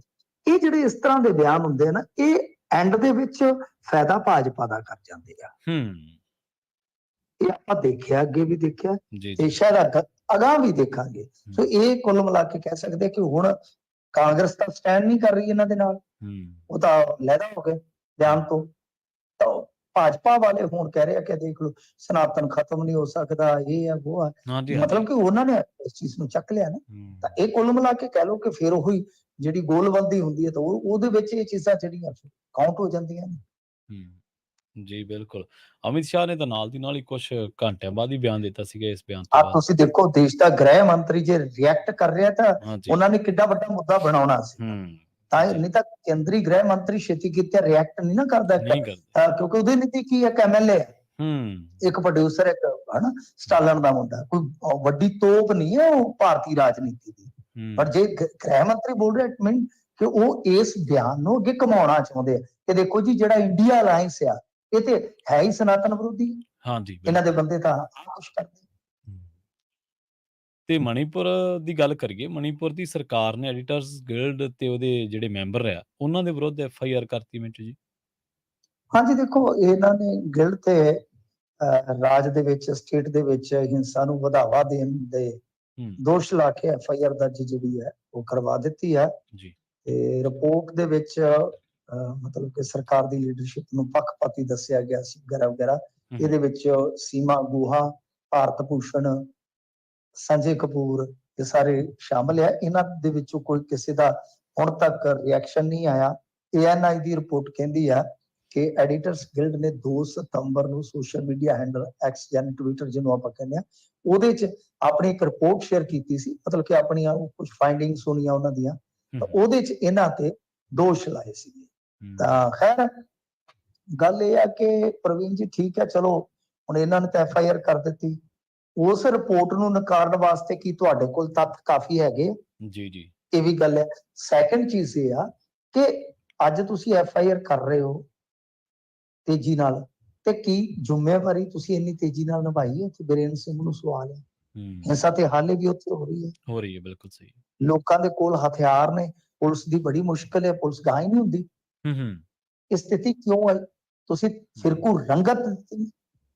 ਇਹ ਚੀਜ਼ਾਂ ਆਪਦੀ ਜ਼ਿੰਮੇਵਾਰੀ ਨਹੀਂ ਉਟਣੀ। ਉਹਨਾਂ ਨੇ ਸ਼ਾਇਦ ਉਸ ਤੋਂ ਬਾਅਦ ਉਹ ਰਿਪੋਰਟ ਹਟਾ ਵੀ ਲਈ ਸੀ। ਹੂੰ ਹੁਣ ਪੱਕੀ ਪੁਸ਼ਟੀ ਤਾਂ ਨਹੀਂ, ਮੈਨੂੰ ਲੱਗਦਾ ਰਿਪੋਰਟ ਹਟਾ ਲਈ ਸੀ, ਪਰ ਉਹਦੇ ਤੇ ਇਹਨਾਂ ਨੇ ਐਫਆਈਆਰ ਜਿਹੜੀ ਆ ਉਹ ਇਹਨਾਂ ਤੇ ਕੱਟ ਦਿੱਤੀ ਹੈ। ਜੀ ਤੇ ਜੀ ਗਿਲਡ ਤੁਹਾਨੂੰ ਪਤਾ ਹੀ ਹੈ ਨਾ ਕਿ ਇੱਕ ਸਮੂਹ ਹੈ, ਹੂੰ ਮੀਡੀਆ ਨਾਲ ਜੁੜਿਆ ਹੈ ਸਮੂਹ ਹੈ ਤੇ ਜੀ ਅੱਛੀ ਖਾਸੀ ਮਤਲਬ ਕਿ ਜੋ ਪੱਤਰਕਾਰਤਾ ਦੀ ਆਜ਼ਾਦੀ ਹੁੰਦੀ ਹੈ ਇਹਨਾਂ ਤੇ ਵੀ ਮਤਲਬ ਕਿ ਕੰਮ ਕਰਦਾ, ਬਹੁਤ ਅੱਛਾ ਕੰਮ ਕਰਦਾ ਕਹਿ ਲਈਏ। ਹੂੰ ਮਿੰਟੂ ਜੀ ਇਹਨਾਂ ਖਾਸ ਖਬਰਾਂ ਤੇ ਖਾਸ ਜਾਣਕਾਰੀਆਂ ਦੇ ਲਈ ਤੁਹਾਡਾ ਬਹੁਤ ਬਹੁਤ ਧੰਨਵਾਦ ਜੀ। ਜੀ ਸ਼ੁਕਰੀਆ। ਜੀ ਪ੍ਰੋਗਰਾਮ ਖਬਰ ਤੇ ਨਜ਼ਰ ਦੇ ਪਹਿਲੇ ਹਿੱਸੇ ਦੇ ਵਿੱਚ ਆਪਣੇ ਨਾਲ ਜੁੜੇ ਸਨ ਮਿੰਟੂ ਗੁਰਸਰੀਗਾ ਜੀ, ਜਿਨ੍ਹਾਂ ਦੇ ਨਾਲ ਆਪਾਂ ਕਈ ਅਹਿਮ ਖਬਰਾਂ ਨੂੰ ਲੈ ਕੇ ਚਰਚਾ ਕੀਤੀ ਹੈ। ਵੇਲਾ ਹੋ ਗਿਆ ਇੱਕ ਬ੍ਰੇਕ ਦੇ ਲਈ ਰੁਕਣ ਦਾ। ਬ੍ਰੇਕ ਤੋਂ ਪਾਰ ਖਬਰਾਂ ਕੁਝ ਹੋਰ ਵੀ ਨੇ ਜਿਨ੍ਹਾਂ ਤੇ ਚਰਚਾ ਕਰਾਂਗੇ। ਜੁੜੇ ਰਹੋ ਪੰਜਾਬੀ ਰੇਡੀਓ USA ਦੇ ਨਾਲ। ਜਲਦ ਵਾਪਸੀ ਇੱਕ ਬ੍ਰੇਕ ਤੋਂ ਬਾਅਦ।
ਬ੍ਰੇਕ ਤੋਂ ਬਾਅਦ ਇੱਕ ਵਾਰ ਮੁੜ ਤੋਂ ਤੁਹਾਡਾ ਸਾਰਿਆਂ ਦਾ ਸਵਾਗਤ ਹੈ ਪ੍ਰੋਗਰਾਮ ਖਬਰ ਤੇ ਨਜ਼ਰ ਦੇ ਵਿੱਚ। ਤੁਸੀਂ ਜੁੜੇ ਹੋਏ ਹੋ ਪੰਜਾਬੀ ਰੇਡੀਓ ਯੂਐਸਏ ਦੇ ਨਾਲ ਤੇ ਵੱਧਦੇ ਹਾਂ ਕੁਝ ਹੋਰ ਅਹਿਮ ਖਬਰਾਂ ਦੇ ਵੱਲ। ਗੱਲ ਕਰਦੇ ਹਾਂ ਪਟਵਾਰੀਆਂ ਦੀ। ਹਰ ਮਹਿਕਮੇ, ਹਰ ਸੂਬੇ, ਹਰ ਅਦਾਰੇ ਦੇ ਵਿੱਚ ਹਰ ਤਰ੍ਹਾਂ ਦੇ ਲੋਕ ਹੁੰਦੇ ਨੇ।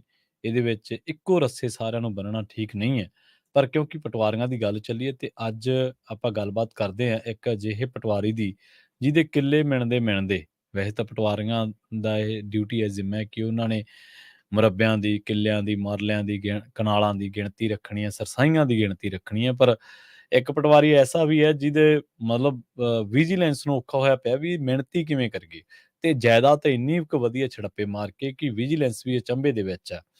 ਹਲਕਾ ਖਨੌਰੀ ਦੇ ਵਿੱਚ ਤੈਨਾਤ ਰਿਹਾ ਪਟਵਾਰੀ ਬਲਕਾਰ ਸਿੰਘ ਤੇ ਇਹਨਾਂ ਦੀ ਜਾਇਦਾਦ ਇੰਨੇ ਛੜੱਪੇ ਮਾਰ ਕੇ ਵਧੀ ਹੈ ਜਿਹਨੇ ਵਿਜੀਲੈਂਸ ਨੂੰ ਵੀ ਅਚੰਭੇ ਦੇ ਵਿੱਚ ਪਾ ਦਿੱਤਾ ਹੈ। ਪਤਾ ਲੱਗਿਆ ਕਿ ਬਲਕਾਰ ਸਿੰਘ ਮਾਲ ਮਹਿਕਮੇ ਦੇ ਵਿੱਚ 12 ਦਸੰਬਰ 2002 ਨੂੰ ਭਰਤੀ ਹੋਇਆ ਸੀ ਤੇ ਉਸ ਨੇ ਆਪਣੀ 21 ਸਾਲ ਦੀ ਨੌਕਰੀ ਕੀਤੀ ਤੇ ਇਸ ਨੌਕਰੀ ਦੇ ਦੌਰਾਨ ਆਪਣੇ ਨਾਂ, ਆਪਣੀ ਘਰਵਾਲੀ ਦੇ ਨਾਂ, ਮਾਤਾ ਦੇ ਨਾਂ ਕਰੀਬ 4 ਕਰੋੜ ਰੁਪਏ ਦੀ ਪ੍ਰਾਪਰਟੀ ਬਣਾਈ ਹੈ, ਜਿਹਦੀ ਮਾਰਕੀਟ ਕੀਮਤ ਕਿਤੇ ਜ਼ਿਆਦਾ ਹੋ ਸਕਦੀ ਹੈ। ਵਿਜੀਲੈਂਸ ਦੇ ਹੱਥ 1 ਕਰੋੜ 24 ਲੱਖ ਦੀ ਜ਼ਮੀਨ ਹੋਰ ਖਰੀਦਣ ਦੇ ਬਿਆਨੇ ਵੀ ਲੱਗੇ ਨੇ। ਵਿਜੀਲੈਂਸ ਨੇ ਖਾਨਗੀ ਵਸੀਅਤ ਦੇ 2018 ਦੇ ਪੁਰਾਣੇ ਕੇਸ ਦੇ ਵਿੱਚ ਬਲਕਾਰ ਸਿੰਘ ਪਟਵਾਰੀ ਤੇ ਫੀਲਡ ਕਾਨੂੰਗੋ ਦਰਸ਼ਨ ਸਿੰਘ ਨੂੰ 23 ਅਗਸਤ ਨੂੰ ਕੇਸ ਦਰਜ ਕਰਕੇ ਗ੍ਰਿਫਤਾਰ ਕੀਤਾ ਸੀ। ਇਸ ਕੇਸ ਦੇ ਵਿੱਚ ਕੁਝ ਤਕਨੀਕੀ ਨੁਕਤਿਆਂ ਨੂੰ ਲੈ ਕੇ ਸਮੁੱਚੇ ਪੰਜਾਬ ਦੇ ਪਟਵਾਰੀਆਂ ਨੇ ਰੋਸ ਵਜੋਂ 1 ਸਤੰਬਰ ਤੋਂ ਕਲਮ ਛੋੜ ਹੜਤਾਲ ਦਾ ਐਲਾਨ ਕਰ ਦਿੱਤਾ ਸੀ। ਮੁੱਖ ਮੰਤਰੀ ਭਗਵੰਤ ਮਾਨ ਨੇ ਇਸ ਹੜਤਾਲ ਦੇ ਨਾਲ ਸਖਤੀ ਦੇ ਨਾਲ ਨਜਿੱਠਣ ਦਾ ਰਾਹ ਅਖਤਿਆਰ ਕੀਤਾ ਹੈ। ਇਸੇ ਦੌਰਾਨ ਹੁਣ ਵਿਜੀਲੈਂਸ ਨੇ ਪਟਵਾਰੀ ਬਲਕਾਰ ਸਿੰਘ ਦੀ ਆਮਦਨ ਦੇ ਵਸੀਲਿਆਂ ਦੀ ਜਾਂਚ ਰਿਪੋਰਟ ਤਿਆਰ ਕੀਤੀ ਹੈ। ਵਿਜੀਲੈਂਸ ਰਿਪੋਰਟ ਦੇ ਮੁਤਾਬਕ ਪਟਵਾਰੀ ਬਲਕਾਰ ਸਿੰਘ ਨੇ ਆਪਣੀ ਸਰਵਿਸ ਦੇ ਦੌਰਾਨ ਖੇਤੀਬਾੜੀ ਵਾਲੀ 55 ਏਕੜ ਜ਼ਮੀਨ 21 ਵਰ੍ਹਿਆਂ ਦੇ ਵਿੱਚ ਖਰੀਦੀ ਹੈ। ਇਸ ਤੋਂ ਇਲਾਵਾ 55 ਏਕੜ ਜ਼ਮੀਨ ਨਹੀਂ ਬਣਾਈ। ਪਟਿਆਲਾ ਦੀ ਨਿਊ ਅਫਸਰ ਕਲੋਨੀ ਦੇ ਵਿੱਚ 400 ਗਜ਼ ਦਾ ਰਹਿائشੀ ਪਲਾਟ, ਮਹਿੰਦਰਾ ਕੰਪਲੈਕਸ ਪਟਿਆਲਾ ਦੇ ਵਿੱਚ 2 ਕਮਰਸ਼ੀਅਲ ਪਲਾਟਾਂ ਦੀ ਖਰੀਦ ਵੀ ਕੀਤੀ ਹੈ। ਕੋਠੀ ਉੱਥੇ ਬਣਾਈ ਹੈ, 50 ਲੱਖ ਰੁਪਇਆ ਖਰਚ ਕੀਤਾ ਹੈ, ਸ਼ਾਇਦ 5 ਲੱਖ ਰੁਪਇਆ ਲਿਖਿਆ ਗਿਆ। ਇਹਨਾਂ ਸੰਪत्तियों ਦੀ ਸਰਕਾਰੀ ਕੀਮਤ ਕਰੀਬ 4 ਕਰੋੜ ਬਣਦੀ ਹੈ। ਪਟਵਾਰੀ ਬਲਕਾਰ ਸਿੰਘ ਨੇ ਕਿਸਾਨ ਹਰਵਿੰਦਰ ਸਿੰਘ ਵਾਸੀ ਢੀਂਡਸਾ ਦੇ ਨਾਲ 16 ਕਨਾਲਾਂ 17 ਮਰਲੇ ਦਾ ਸੌਦਾ 33 ਲੱਖ 60 ਹਜ਼ਾਰ ਦੇ ਵਿੱਚ ਕੀਤਾ ਸੀ। 11 ਅਗਸਤ 2023 ਨੂੰ ਬਿਆਨਾ ਕੀਤਾ। ਪਟਵਾਰੀ ਨੇ ਆਪਣੀ ਮਾਤਾ ਦੇ ਨਾਂ ਪਿੰਡ ਬਰਸਟ ਵਿਚਲੇ 19 ਬਿੱਗੇ ਰਕਬੇ ਦਾ 90 ਲੱਖ 70 ਹਜ਼ਾਰ ਦੇ ਵਿੱਚ ਖਰੀਦ ਕਰਨ ਸੰਬੰਧੀ 16 ਅਪ੍ਰੈਲ 2018 ਨੂੰ ਬਿਆਨਾ ਕੀਤਾ ਸੀ। ਵਿਜੀਲੈਂਸ ਨੂੰ ਜੋ ਕਿ ਵਸੀਕੇ ਤੇ ਹੋਰ ਦਸਤਾਵੇਜ਼ ਮਿਲੇ ਆ, ਉਹਨਾਂ ਦੇ ਮੁਤਾਬਕ ਪਟਵਾਰੀ ਬਲਕਾਰ ਸਿੰਘ ਨੇ ਆਪਣੀ ਸਰਵਿਸ ਦੇ ਦੌਰਾਨ 11 ਪਿੰਡਾਂ ਦੇ ਵਿੱਚ ਜ਼ਮੀਨਾਂ ਖਰੀਦੀਆਂ ਨੇ। 54 ਰਜਿਸਟਰੀਆਂ ਜ਼ਰੀਏ ਇਸ ਪਟਵਾਰੀ ਬਲਕਾਰ ਸਿੰਘ ਨੇ ਰੋੜੇਵਾਲ, ਘੋੜੇਨੱਬ, ਭੁਟਾਲ ਖੁਰਦ, ਮਕੋਟ ਸਾਹਿਬ, ਗੁੱਜਰਾਂ, ਢੀਂਡਸਾ, ਹਮੀਰਗੜ੍ਹ, ਜਲੂਰ, ਬੱਲਰਾਂ, ਭੁਟਾਲ ਕਲਾਂ ਅਤੇ ਕਲੀਪੁਰ ਪਿੰਡਾਂ ਦੇ ਵਿੱਚ ਜ਼ਮੀਨਾਂ ਖਰੀਦੀਆਂ ਤੇ ਕੁੱਲ ਜ਼ਮੀਨ 55 ਏਕੜ 55 ਕਿੱਲੇ ਜ਼ਮੀਨ ਬਣਦੀ ਹੈ, ਜਿਹੜੀ ਕਿ 21 ਵਰ੍ਹਿਆਂ ਦੇ ਵਿੱਚ ਖਰੀਦੀ ਹੈ। 12 ਦਸੰਬਰ 2002 ਨੂੰ ਇਹ ਪਟਵਾਰੀ ਬਲਕਾਰ ਸਿੰਘ ਭਰਤੀ ਹੋਇਆ ਸੀ। ਇਹਨੇ ਸਰਵਿਸ ਦੇ ਵਿੱਚ ਆਉਣ ਤੋਂ 3 ਸਾਲ ਬਾਅਦ ਹੀ ਪਹਿਲੀ ਖਰੀਦ 17 ਜੂਨ 2005 ਨੂੰ ਪਿੰਡ ਢੀਂਡਸਾ ਦੇ ਵਿੱਚ ਕੀਤੀ ਸੀ। ਫਿਰ ਭੁਟਾਲ ਕਲਾਂ ਤੇ ਉਸ ਤੋਂ ਬਾਅਦ ਕਲੀਪੁਰ ਦੇ ਵਿੱਚ ਇਹਨੇ ਜ਼ਮੀਨ ਖਰੀਦੀ। ਕੋਈ ਟਾਵਾਂ ਵਰਾ ਹੀ ਹੋਊਗਾ ਦੱਸਦੇ ਕਿ ਜਿਹਦੇ ਵਿੱਚ ਉਹਨੇ ਜ਼ਮੀਨ ਨਾ ਬਣਾਈ ਹੋਵੇ। ਵਿਜੀਲੈਂਸ ਨੇ ਜਾਇਦਾਦਾਂ ਦੇ 2 ਵੇਰਵੇ ਤਿਆਰ ਕੀਤੇ ਹੈ। 33 ਰਜਿਸਟਰੀਆਂ ਦਾ ਵੱਖਰਾ ਤਿਆਰ ਕੀਤਾ, ਜਿਸ ਦੇ ਵਸੀਕੇ ਪੜਤਾਲ ਦੇ ਦੌਰਾਨ ਪ੍ਰਾਪਤ ਹੋਏ ਨੇ। ਹੁਣ ਪਤਾ ਲੱਗਿਆ ਕਿ ਜਿਹੜੇ ਮਸਲੇ ਨੂੰ ਲੈ ਕੇ ਅਸਲ ਦੇ ਵਿੱਚ ਟਸਲ ਚੱਲੀ ਹੈ। ਪਟਵਾਰੀ ਤੇ ਕਾਨੂੰਗੋ ਯੂਨੀਅਨ ਦਾ ਕਹਿਣਾ ਹੈ ਕਿ ਕਿਸੇ ਵੀ ਪਟਵਾਰੀ ਜਾਂ ਕਾਨੂੰਗੋ ਨੂੰ ਗ੍ਰਿਫਤਾਰ ਕਰਨ ਤੋਂ ਪਹਿਲਾਂ ਸਮਰੱਥ ਅਥਾਰਟੀ ਤੋਂ ਪ੍ਰੀਵੈਂਸ਼ਨ ਆਫ ਕਰਪਸ਼ਨ ਐਕਟ 1988 ਦੀ ਧਾਰਾ 17A ਤੋਂ ਪ੍ਰਵਾਨਗੀ ਲੈਣ ਦੀ ਜ਼ਰੂਰਤ ਹੈ। ਪਰ ਵਿਜੀਲੈਂਸ ਬਿਊਰੋ ਨੇ ਇਹ ਪ੍ਰਕਿਰਿਆ ਨੂੰ ਅਖਤਿਆਰ ਨਹੀਂ ਕੀਤਾ। ਪਟਵਾਰ ਯੂਨੀਅਨ ਆਖਦੀ ਹੈ ਕਿ ਪੰਜਾਬ ਸਰਕਾਰ ਉਹਨਾਂ ਦੀਆਂ ਮੰਗਾਂ ਨੂੰ ਨਜ਼ਰਅੰਦਾਜ਼ ਕਰ ਰਹੀ ਹੈ ਅਤੇ ਲੋਕਾਂ ਦਾ ਧਿਆਨ ਹੋਰ ਪਾਸੇ ਕੇਂਦਰਿਤ ਕਰ ਰਹੀ ਹੈ। ਦੂਜੇ ਪਾਸੇ ਪੰਜਾਬ ਦੇ ਵਿੱਚ ਪਟਵਾਰੀ ਕਲਮ ਛੋੜ ਹੜਤਾਲ ਤੇ ਨੇ ਤੇ ਉਹਨਾਂ ਨੇ ਵਾਧੂ ਸਰਕਲਾਂ ਦੇ ਵਿੱਚ ਕੰਮ ਕਰਨ ਤੋਂ ਇਨਕਾਰ ਕਰ ਦਿੱਤੀ ਹੈ। ਸਰਕਾਰ ਵੱਲੋਂ ਐਸਮਾ ਲਗਾਏ ਜਾਣ ਤੋਂ ਬਾਅਦ ਪੰਜਾਬ ਦਾ ਮੁਲਾਜ਼ਮ ਤਬਕਾ ਕਾਫੀ ਔਖਾ ਹੈ ਅਤੇ ਵਿਰੋਧੀ ਧਿਰਾਂ ਨੇ ਵੀ ਸਰਕਾਰ ਦੇ ਇਸ ਐਕਸ਼ਨ ਨੂੰ ਲੈ ਕੇ ਕਾਫੀ ਵਿਰੋਧ ਦਰਜ ਕਰਾਇਆ ਹੈ। ਕਾਨੂੰਨੀ ਨੁਕਤਿਆਂ ਨੂੰ ਲੈ ਕੇ ਹੋ ਸਕਦਾ ਕਿ ਅਸੀਂ ਵੀ ਸਰਕਾਰ ਦੇ ਨਾਲ ਸਹਿਮਤ ਨਾ ਹੋਈਏ ਕਿ ਸਰਕਾਰ ਨੇ ਗਲਤ ਕੀਤਾ ਜਾਂ ਸਹੀ ਕੀਤਾ, ਪਰ ਕਿ ਕਿਸੇ ਪਟਵਾਰੀ ਨੂੰ ਜਿਹਨੇ 23 ਸਾਲਾਂ ਦੇ ਵਿੱਚ, ਜਿਹਨੇ 21 ਵਰ੍ਹਿਆਂ ਦੇ ਵਿੱਚ 55 ਏਕੜ ਜ਼ਮੀਨ ਬਣਾ ਲਈ ਹੋਵੇ, ਕਿ ਉਹਦੇ ਵਿਰੁੱਧ ਕਾਰਵਾਈ ਕਰਨੀ ਗਲਤ ਗੱਲ ਆ? ਕਿ ਉਹਨੂੰ ਗ੍ਰਿਫਤਾਰ ਕਰਨਾ ਮਾੜੀ ਗੱਲ ਆ? ਹਾਂ, ਜਿਹੜਾ ਐਕਟ ਹੈ 1988 ਦਾ ਧਾਰਾ 17A, ਉਹ ਜਿਹੜਾ ਕਿ ਕਹਿੰਦਾ ਪ੍ਰੀਵੈਂਸ਼ਨ ਆਫ ਕਰਪਸ਼ਨ ਐਕਟ ਹੈ, ਉਹਦੇ ਤਹਿਤ ਜਿਹੜੀ ਪ੍ਰਕਿਰਿਆ ਸੀ, ਜੇਕਰ ਉਹ ਵਿਜੀਲੈਂਸ ਨੇ ਨਹੀਂ ਲਈ ਤਾਂ ਤੁਸੀਂ ਉਹਦੇ ਤੇ ਉੱਤੇ ਕੋਈ ਕਾਨੂੰਨੀ ਚਾਰਾਜੋਈ ਕਰ ਸਕਦੇ ਸੀ। ਪਰ ਤੁਸੀਂ ਇੱਕ ਉਸ ਬੰਦੇ ਨੂੰ ਬਚਾਉਣ ਦੇ ਲਈ, ਜਿਸ ਬੰਦੇ ਦੇ ਉੱਤੇ ਏਡੇ ਵੱਡੇ ਦੋਸ਼ ਨੇ ਕਿ ਉਹਨੇ ਕੋਈ ਟਾਵਾਂ-ਵਾਰਾ ਹੀ ਹੋਊਗਾ ਆਪਣੀ ਸਰਵਿਸ ਦਾ, ਜਿਹਦੇ ਵਿੱਚ ਉਹਨੇ ਪੈਲੀ ਨਾ ਬਣਾਈ ਹੋਵੇ, ਜ਼ਮੀਨ ਨਾ ਬਣਾਈ ਹੋਵੇ। ਆਪਾਂ ਇਹ ਗੱਲ ਮੰਨਦੇ ਹਾਂ ਕਿ ਜ਼ਮੀਨ ਬਣਾਉਣ ਦਾ ਸਭ ਨੂੰ ਹੱਕ ਹਕੂਕ ਹੈ, ਸਭ ਨੂੰ ਅਧਿਕਾਰ ਹੈ। ਆਪਾਂ ਨੂੰ ਵੀ ਝਾਕ ਰਹਿੰਦੀ ਹੈ ਇੱਕ ਜ਼ਿਮੀਂਦਾਰ ਹੁੰਦਿਆਂ ਕਿ ਖੇਤੀਬਾੜੀ ਕਰਦੇ ਹਾਂ ਕਿ ਯਾਰ ਕਨਾਲਾਂ 2 ਕਨਾਲਾਂ ਬਣ ਜਾਏ, 4 ਕਨਾਲਾਂ, ਆਪਾਂ ਸਾਰੇ ਪਿੰਡਾਂ 'ਚ ਹੀ ਰਹਿੰਦੇ ਹਾਂ ਨਾ, ਆਪਾਂ ਨੂੰ ਪਤਾ ਹੈ ਕਿ ਇਸ ਚੀਜ਼ ਦੀ ਅਹਿਮੀਅਤ ਕੀ ਹੈ ਤੇ ਹਰੇਕ ਜ਼ਿਮੀਂਦਾਰ ਦਾ ਬੱਚਾ, ਚਾਹੇ ਉਹ ਕਾਸਟ ਕਿਸੇ ਦਾ ਵੀ ਹੋਵੇ, ਜਿਹੜਾ ਬੰਦਾ ਖੇਤੀ ਕਰਦਾ ਹੈ, ਜਦੋਂ ਉਹ ਜਵਾਨ ਹੋਣ ਲੱਗਦਾ ਤੇ ਉਹਦੇ ਮਨ ਦੇ ਵਿੱਚ ਇਹ ਮਨਸੂਬੇ ਆਉਂਦੇ ਕਿ ਅਸੀਂ ਯਾਰ ਸਾਡੇ ਕੋਲੇ 8 ਕਿੱਲੇ ਪੈਲੀ ਹੈ, 9 ਆ, 10 ਆ ਤੇ ਅਸੀਂ ਅੱਧਾ ਕਿੱਲਾ, 2 ਕਿੱਲੇ, 4 ਕਿੱਲੇ ਹੋਰ ਬਣਾਵਾਂਗੇ। ਜ਼ੋਰ ਵੀ ਮਾਰਦੇ ਆ ਲੋਕ, ਕਰਜ਼ਾ ਵੀ ਚੱਕਦੇ ਆ, ਫਾਕੇ ਵੀ ਕੱਢਦੇ ਆ, ਤੰਗੀਆਂ ਤੁਰਸ਼ੀਆਂ ਵੀ ਕੱਢਦੇ, ਜਿਹੜੇ ਬੰਦਿਆਂ ਨੂੰ ਕੇਰਾਂ ਜ਼ਮੀਨ ਬਣਾਉਣ ਦਾ ਇੱਕ ਪਾਸਿਓਂ ਲੱਗ ਜਾਣ ਇਸ ਪਾਸੇ, ਉਹ ਵੱਖਰਾ ਵਿਸ਼ਾ ਹੈ। ਪਰ ਕੀ ਲੋਕਾਂ ਦਾ ਹੱਕ ਮਾਰ ਕੇ ਜ਼ਮੀਨ ਬਣਾਉਣੀ ਜਾਇਜ਼ ਆ? ਕਿ ਆਪਾਂ ਕਹੀਏ ਜ਼ਮੀਨ ਤਾਂ ਬਣਾਉਣੀ ਹੈ, ਪਰ ਭਾਵਾਂ ਦੀ ਨਸ਼ਾ ਵਿੱਚ ਨਾ ਪੈ ਜੇ, ਕਿ ਉਹ ਮੋਰੈਲਿਟੀ ਦੇ ਗਰਾਊਂਡ ਤੇ ਸਹੀ ਹੈ ਗੱਲ? ਆਪਾਂ ਕਹਿੰਦੇ ਜ਼ਮੀਨ ਤਾਂ ਬਣਾਵਾਂਗੇ, ਭਾਵਾਂ ਦੀ ਕਿਸੇ ਦੀ ਸੁਪਾਰੀ ਲੈ ਕੇ ਬਣਾਉਣਾ ਪੈ ਜੇ, ਭਾਵੇਂ ਫਰੋਤੀਆਂ ਲੈ ਕੇ ਬਣਾਉਣੀ ਪੈ ਜੇ, ਕੀ ਉਹ ਰਾਹ ਸਹੀ ਹੈ? ਨਹੀਂ ਸਹੀ, ਬਿਲਕੁਲ ਨਹੀਂ ਸਹੀ। ਹੱਕ ਹਕੂਕ ਨਾਲ ਤੁਸੀਂ ਜੋ ਮਰਜ਼ੀ ਸੁਪਨੇ ਪੂਰੇ ਕਰੋ, ਇੱਕ ਵੱਖਰੀ ਗੱਲ ਹੈ। ਪਰ ਤੁਸੀਂ ਦੇਖੋ ਕਿ 55 ਏਕੜ ਜ਼ਮੀਨ ਬਣਾਈ, 21 ਵਰ੍ਹੇ ਜੌਬ ਕੀਤੀ, ਕੋਈ ਟਾਵਾਂ-ਵਰਾ ਹੋਣਾ ਜਿਹਦੇ ਵਿੱਚ ਉਹਨੇ ਜਾਇਦਾਦ ਨਹੀਂ ਬਣਾਈ। ਔਰ ਇੱਥੇ ਇਹ ਪਟਵਾਰੀ ਹੈ ਕਿਉਂਕਿ ਸ਼ਾਇਦ ਪਿੰਡਾਂ ਦਾ ਹੋਣਾ, ਇਸ ਕਰਕੇ ਜ਼ਮੀਨ ਵਾਲੇ ਪਾਸੇ ਪੈ ਗਿਆ। ਪਰ ਤੁਹਾਨੂੰ ਸ਼ਾਇਦ ਇਸ ਗੱਲ ਦਾ ਅੰਦਾਜ਼ਾ ਵੀ ਨਹੀਂ ਹੋਣਾ ਕਿ ਜਿਹੜੀ ਸਾਡੀ ਭ੍ਰਿਸ਼ਟ ਸਿਆਸਤ ਹੈ, ਭ੍ਰਿਸ਼ਟ ਲੀਡਰ ਨੇ ਸਾਡੇ, ਉਹਨਾਂ ਨੇ ਜ਼ਮੀਨਾਂ-ਜ਼ਮੂਨਾਂ 'ਚ ਨਹੀਂ ਆਪਦੇ ਪੈਸੇ ਲਾਏ, ਉਹਨਾਂ ਨੇ ਉਹ ਤਾਂ ਸਗੋਂ ਹੋਰ ਇਸ ਤੋਂ ਵੀ ਅਗਲੇ ਪੱਧਰ ਤੇ ਨੇ। ਉਹਨਾਂ ਨੇ ਹੋਟਲ ਇੰਡਸਟਰੀ ਦੇ ਵਿੱਚ, ਉਹਨਾਂ ਨੇ ਟਰਾਂਸਪੋਰਟੇਸ਼ਨ ਦੇ ਵਿੱਚ, ਜ਼ਮੀਨ ਤਾਂ ਕਿੱਲਾ ਲਓਗੇ ਤੁਸੀਂ 20-25 ਲੱਖ ਦਾ ਤੇ ਉਹਨੇ ਆਮਦਨ ਦੇਣੀ ਹੈ ਵੱਧ ਤੋਂ ਵੱਧ ਲੱਖ ਰੁਪਈਆ, ਠੇਕੇ ਦੇ ਦੋਗੇ 60-65 ਹਜ਼ਾਰ ਨੂੰ ਇੱਕ ਠੇਕੇ ਤੇ ਲੱਗ ਜਾਣੀ ਹੈ। 20 ਲੱਖ ਰੁਪਈਆ ਲਾ ਕੇ 60-65 ਹਜ਼ਾਰ ਬਣਨਾ ਹੈ। ਪਰ ਅਸਲ ਦੇ ਵਿੱਚ ਮੋਟੀ ਕਮਾਈ ਵਾਲੇ ਕੰਮ ਕਿਹੜੇ ਹੈ? ਟਰਾਂਸਪੋਰਟੇਸ਼ਨ ਹੈ, ਹੋਟਲ ਇੰਡਸਟਰੀ ਹੈ, ਹੋਰ ਇੰਡਸਟਰੀਜ਼ ਨੇ। ਤਾਂ ਉਹਨਾਂ ਦਾ ਪੈਸਾ ਉੱਥੇ ਲੱਗਿਆ ਹੋਇਆ। ਇਹ ਪਟਵਾਰੀ ਨੇ, ਹੁਣ ਦੋਹੇਂ ਧਿਰਾਂ ਇੱਕ ਪਾਸੇ ਜੇ ਪਟਵਾਰੀਆਂ ਦੀ ਗੱਲ ਸੁਣਦੇ ਆ, ਤਾਂ ਉਹ ਕਹਿੰਦੇ ਕਿ ਜੀ ਸਾਡੀਆਂ ਮੰਗਾਂ ਨਹੀਂ ਸਰਕਾਰ ਮੰਨਦੀ, ਸਾਨੂੰ ਸਾਡੇ ਬੰਦੇ ਸਿੱਟ ਰਹੀ ਹੈ ਜੇਲ੍ਹਾਂ ਦੇ ਵਿੱਚ ਧੱਕੇ ਦੇ ਨਾਲ। ਪਰ ਦੂਜੇ ਪਾਸੇ ਜਦੋਂ ਸਰਕਾਰ ਵਾਲੇ ਪਾਸਿਓਂ ਇਹ ਜਿਹੜੀ ਰਿਪੋਰਟ ਮੈਂ ਪੜ੍ਹ ਕੇ ਹਟਿਆ ਵਾਂ, ਇਹ ਪੰਜਾਬੀ ਟ੍ਰਿਬਿਊਨ ਦੇ ਵਿੱਚ ਚਰਨਜੀਤ ਭੁੱਲਰ ਜਿਹੜੇ ਨੇ, ਉਹਨਾਂ ਨੇ ਬਹੁਤ ਹੋਰ ਤੱਥ ਵੀ ਪੇਸ਼ ਕੀਤੇ ਇਸ ਰਿਪੋਰਟ ਦੇ ਵਿੱਚ। ਬਹੁਤ ਅਹਿਮ ਤੱਥਾਂ ਦੇ ਨਾਲ ਇਹ ਰਿਪੋਰਟ ਦੱਸੀ ਉਹਨਾਂ ਨੇ, ਅੱਜ ਦੇ ਟ੍ਰਿਬਿਊਨ ਦੇ ਵਿੱਚ ਛਾਇਆ ਹੋਈ ਹੈ। ਤਾਂ ਉਹਨਾਂ ਨੇ ਦੇਖੋ ਕਿ ਕਿੰਨੇ ਬਰੀਕੀ ਦੇ ਨਾਲ ਇਸ ਚੀਜ਼ ਨੂੰ ਘੋਖਿਆ ਕਿ ਅਸਲ ਦੇ ਵਿੱਚ ਜਿਹੜੀ ਮਸਲੇ ਦੀ ਜੜ੍ਹ ਆ ਉਹ ਕਿੱਥੇ ਆ। ਹੁਣ ਮਸਲੇ ਦੀ ਜੜ੍ਹ ਸ਼ੁਰੂ ਹੁੰਦੀ ਹੈ ਬਲਕਾਰ ਸਿੰਘ ਤੋਂ।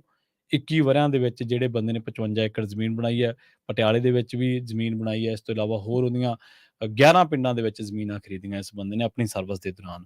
ਹੁਣ ਇੱਥੋਂ ਸ਼ੁਰੂ ਹੋਈ ਹੈ ਸਾਰੀ ਜ਼ਿਰਾ। ਹੁਣ ਤੁਸੀਂ ਇਸ ਮਸਲੇ ਤੇ ਆਪੇ ਕਿਸੇ ਸਿੱਟੇ ਤੇ ਪਹੁੰਚ ਸਕਦੇ ਆ ਕਿ ਇਹ ਗਲਤ ਹੈ ਜਾਂ ਸਹੀ ਹੈ।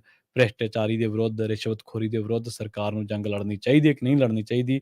ਹਾਂ, ਜਿੱਥੇ ਕੋਈ ਕਾਨੂੰਨੀ ਨੁਕਤਾ, ਜਿੱਥੇ ਐਸਮਾ ਹੈ, ਐਸਮੇ ਦੇ ਤਾਂ ਅਸੀਂ ਵੀ ਕਹਿੰਦੇ ਹਾਂ ਕਿ ਐਡਾ ਵੱਡਾ ਐਸਮਾ ਲਾਉਣ ਦਾ, ਸਟੈਪ ਚੁੱਕਣ ਦਾ ਸਰਕਾਰ ਦਾ ਜਿਹੜਾ ਕੰਮ ਆ ਉਹ ਨਹੀਂ ਸੀ ਬਣਦਾ। ਐਸਮਾ ਬਹੁਤ ਹੋਰ ਤਰ੍ਹਾਂ ਦਾ ਕਾਨੂੰਨ ਹੈ ਤੇ ਤੁਹਾਡੀ ਡਿਕਟੇਟਰਸ਼ਿਪ ਟਾਈਪ ਦੇ ਨਾਲ ਜਾ ਜੁੜਦਾ। ਪਰ ਫਿਰ ਵੀ ਹੁਣ ਦੋਨੇ ਧਿਰਾਂ ਆਮੋ-ਸਾਹਮਣੇ ਨੇ, ਪਰ ਅਸੀਂ ਇਹੀ ਕਹਿਣਾ ਕਿ ਪੰਜਾਬ ਦੇ ਲੋਕਾਂ ਦੇ ਕੰਮਕਾਰ ਨੂੰ ਦੇਖਦਿਆਂ, ਪੰਜਾਬ ਦੇ ਲੋਕਾਂ ਦੇ ਜਿਹੜੀ ਇਹਨਾਂ ਨੇ ਵਿਘਨ ਪੈ ਰਹੀ ਹੈ ਕੰਮਾਂ ਕਾਰਾਂ ਦੇ ਵਿੱਚ, ਉਹਨੂੰ ਦੇਖਦਿਆਂ ਦੋਨਾਂ ਧਿਰਾਂ ਨੂੰ ਹੀ ਆਪਣੇ-ਆਪਣੇ ਜਿਹੜੇ ਸਟੈਂਡ ਨੇ ਉਹ ਥੋੜ੍ਹੇ ਜਿਹੇ ਢਿੱਲੇ ਕਰ ਦੇਣੇ ਚਾਹੀਦੇ, ਛੱਡ ਦੇਣੇ ਚਾਹੀਦੇ ਆ। ਖਬਰਾਂ ਹੋਰ ਵੀ ਨੇ ਪਰ ਸਮਾਂ ਇਜਾਜ਼ਤ ਨਹੀਂ ਦਿੰਦਾ। ਪੰਜਾਬੀ ਰੇਡੀਓ ਯੂਐਸਏ ਦੇ ਪ੍ਰੋਗਰਾਮ ਖਬਰ ਤੇ ਨਜ਼ਰ ਨੂੰ ਆਪਾਂ ਇੱਥੇ ਹੀ ਸਮਾਪਤ ਕਰਾਂਗੇ। ਅਗਲਾ program update America. Update America program ਦੇ ਵਿੱਚ ਅਮਰੀਕਾ ਦੇ ਨਾਲ-ਨਾਲ ਵਰਲਡ ਦੇ ਵਿੱਚ ਵਾਪਰ ਰਹੀਆਂ ਅਹਿਮ ਵੱਡੀਆਂ ਖਾਸ ਘਟਨਾਵਾਂ ਬਾਰੇ, ਖਬਰਾਂ ਬਾਰੇ ਤੁਹਾਨੂੰ ਦਿੱਤੀਆਂ ਜਾਣਗੀਆਂ ਜਾਣਕਾਰੀਆਂ। ਪੰਜਾਬੀ ਰੇਡੀਓ ਯੂਐਸਏ ਦਾ ਇਹ ਮੰਚ ਇੱਕ ਅਜਿਹਾ ਮੰਚ ਹੈ ਜਿਸ ਦੇ ਵਿੱਚ ਬੱਚਿਆਂ, ਬਜ਼ੁਰਗਾਂ ਤੋਂ ਲੈ ਕੇ ਹਰ ਤਰ੍ਹਾਂ ਦੇ ਪ੍ਰੋਗਰਾਮ ਪੰਜਾਬੀ ਰੇਡੀਓ ਯੂਐਸਏ ਤੁਹਾਡੇ ਨਾਲ ਲੈ ਕੇ ਆਉਂਦਾ। ਚਾਹੇ ਉਹ ਤੁਹਾਡੀ ਸਿਹਤ ਦੇ ਨਾਲ ਜੁੜੀਆਂ ਸਮੱਸਿਆਵਾਂ ਦਾ ਪ੍ਰੋਗਰਾਮ ਹੋਵੇ, ਚਾਹੇ ਉਹ ਅਸੀਂ ਪ੍ਰਦੇਸਾਂ ਦੇ ਵਿੱਚ ਬੈਠੇ ਹਾਂ, ਸਾਨੂੰ ਇਮੀਗ੍ਰੇਸ਼ਨ ਦੀ ਜਾਣਕਾਰੀ ਚਾਹੀਦੀ ਹੈ, ਉਹਦੇ ਨਾਲ ਜੁੜਿਆ ਪ੍ਰੋਗਰਾਮ ਹੋਵੇ, ਚਾਹੇ ਉਹ ਕੈਲੀਫੋਰਨੀਆ ਦੀਆਂ ਖਬਰਾਂ ਹੋਣ, ਕੈਲੀਫੋਰਨੀਆ ਦੇ ਵਿੱਚ ਵਾਪਰ ਕੀ ਰਿਹਾ ਉਹਦੇ ਨਾਲ ਦੀਆਂ ਖਬਰਾਂ, ਉਹਦੇ ਨਾਲ ਦੀ ਕੋਈ ਜਾਣਕਾਰੀ ਹੋਵੇ, ਚਾਹੇ ਉਹ ਪੰਜਾਬ ਦੀਆਂ ਖਬਰਾਂ ਹੋਣ, ਚਾਹੇ ਉਹ ਭਾਰਤ ਦੀ ਰਾਜਨੀਤੀ ਦੀਆਂ ਖਬਰਾਂ ਹੋਣ। ਸੋ ਹਰ ਤਰ੍ਹਾਂ ਦਾ ਪ੍ਰੋਗਰਾਮ, ਬੱਚਿਆਂ ਦੇ ਲਈ ਬਾਤਾਂ ਦੇ ਪ੍ਰੋਗਰਾਮ ਨੇ।